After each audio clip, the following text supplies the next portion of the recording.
სახელმწიფო უსაფრთხოების სამსახურში მიმდინარე გამოძიების ფარგლებში დღეს უწყებაში პოლიტიკოსი გივი თარგამაძე გამოიკითხა. სუშიის ირანის შესახებ მის მიერ საჯაროდ გაკეთებული განცხადებების გამო დაიბარეს. მამუკა მდინარაძის უწყებიდან გამოსვლის შემდეგ თარგამაძემ თქვა, რომ გამომძიებლებს აინტერესებდათ ვნებდა თუ არა ქვეყანას მისი განცხადებები, რაზეც პოლიტიკოსმა უპასუხა, რომ არა. თარგამაძის განმარტებით გამოკითხვაზე მან დააფიქსირა, რომ მთელ ინფორმაციას ღია წყაროებიდან ფლობდა. მისივე თქმით, ის შეეცადა უწყების წარმომადგენლებისთვის აეხსნა, რომ ქვეყანას არა მისი განცხადებები, არამედ ის მოვლენები ვნებს, რაც რეალურად ხდება და რისი პრევენციაც ვერ ხერხდება.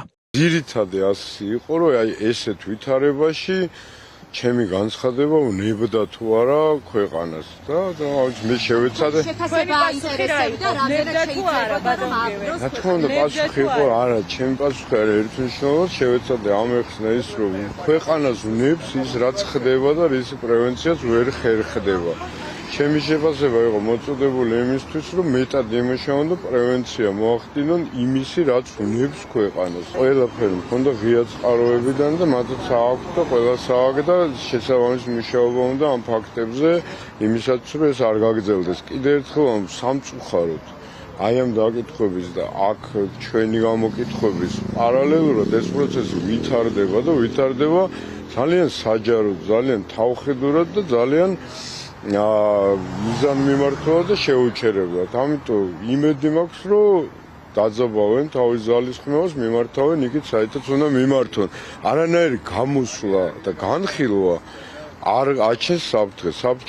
საფრთხეს აჩენს ის ქმედება, რომელიც გრძელდება სამწუხაროდ და რომლის პრევენციაც აი ამ სამსახურმა უნდა მოახდინოს. თარგამაძე არ არის ერთადერთი, ვინც ირანთან დაკავშირებული განცხადებების გამო საგამოძიებო უწყებაში დაიბარეს. სახელმწიფო უსაფრთხოების სამსახურის განცხადებით ბოლო დღების განმავლობაში სხვადასხვა პირის მიერ საჯაროდ არაერთი ინფორმაცია გახმოვანდა საქართველოში სხვა ქვეყნების მხრიდან კადრების რეკრუტირების შესახებ და მათ შორის იყო დადანაშაულება თუ მინიშნებები ტერორიზმის მიმართულებით. მდინარაძის უწყება აცხადებს, რომ სწავლობენ ამ განცხადებების შინაარსს, აგრეთვე მათი ავტორების მოტივაციას. გამოძიება სისხლის სამართლის კოდექსის 319 მუხლით მიმდინარეობს, რაც უცხო ქვეყნისათვის, უცხოეთის ორგანიზაციისათვის ან უცხოეთის კონტროლს დაქვემდებარებული ორგანიზაციისათვის მტრულ საქმიანობაში დახმარებას გულისხმობს. ამ საქმეზე მაგისტრატი მოსამართლის წინაშე უკვე დაიკითხა თავდაცვის ყოფილი მინისტრი თინა ხიდაშელი, საბჭოთა წარსულის კვლევის ლაბორატორიის პროექტების მენეჯერი გიორგი კანდელაკი. კანდელაკს კითხვები ჰადსონის ინსტიტუტის კვლევასთან დაკავშირებით დაუსვეს. ხიდაშელს კი მის მიერ ერთ-ერთ გადაცემაში გაკეთებულ განცხადებაზე, რომელიც ალ-მუსტაფას უნივერსიტეტში შეეხებოდა. მაგისტრატი მოსამართლის წინაშე გამოიკითხა ასევე ისტორიკოსი და პოლიტიკოსი გუბას სანიკიძე. სანიკიძის თქმით, შეკითხვები მის მიერ ეთერში გაკეთებულ განცხადებებთან დაკავშირებით ჰქონდათ. სუში დაწყებული გამოძიების ფარგლებში გამოიკითხა ასევე გენერალ-მაიორი ვახტანგ კაბანაძე. უწყებიდან გამოსვლის შემდეგ მან ჟურნალისტებთან მცირე კომენტარი გააკეთა და თქვა, რომ როგორც მოწმე, ისე იყო დაბარებული. ირანთან დაკავშირებით საჯარო განცხადებების გამო სუში გამოიკითხა ასევე პოლიტოლოგი გია ხუხაშვილი.